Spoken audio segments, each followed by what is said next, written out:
Hey, what's up? I'm Brandy. I am currently living in Mexico and learning Spanish, but I lived on the East Coast in New York and other states, and I lived on the West Coast.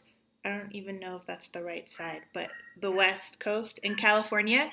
And because of that, I can be very relaxed and chill, but I also know how to get things done.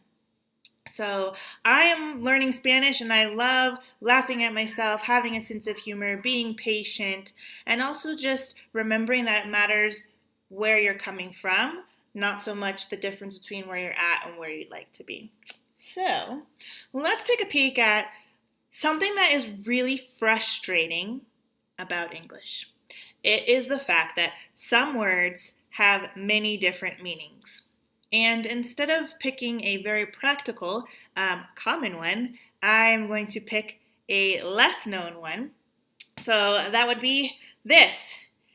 This is a banana. They are supposed to be yellow.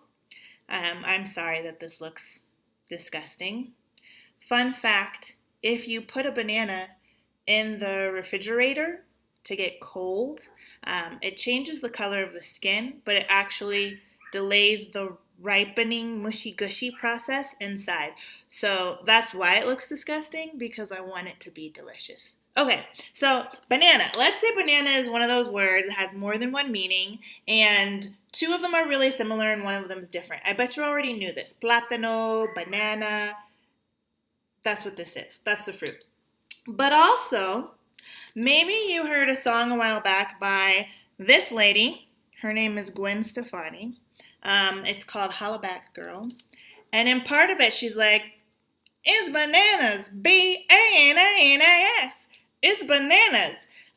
What is she saying? Well, she's feeling her beat. She's feeling her song. So actually, I'm not sure what you're thinking, but I hope it's that she's saying, okay, this song, this beat is really cool. You can't see it. Cool. And exciting. And that's actually one way that bananas has recently come back into the English language, is using it in this way to mean something is like really exciting, very cool, very hype.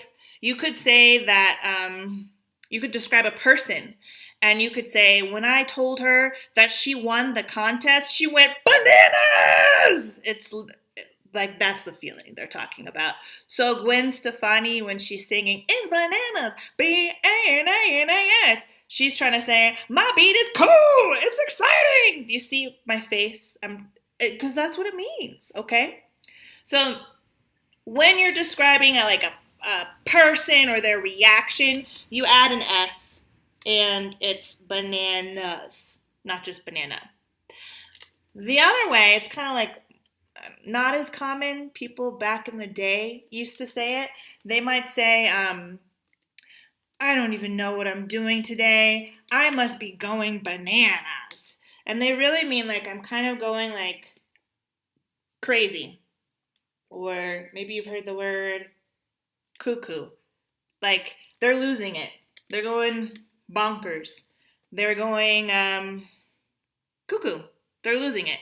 So you could say, I'm bananas, or I'm going bananas. If you're saying like I'm going crazy, I'm like out of my mind, I'm losing it.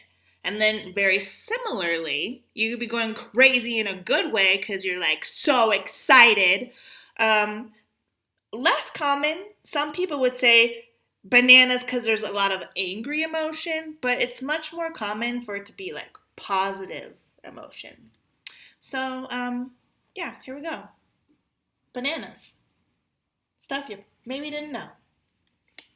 Anyways, it's really good to meet you. I hope we actually get to meet face to face where I see you and we can talk and go on this learning journey together for English and kind of figure out the stuff that's tricky, but most of all, enjoy it along the way. Hope to see you soon.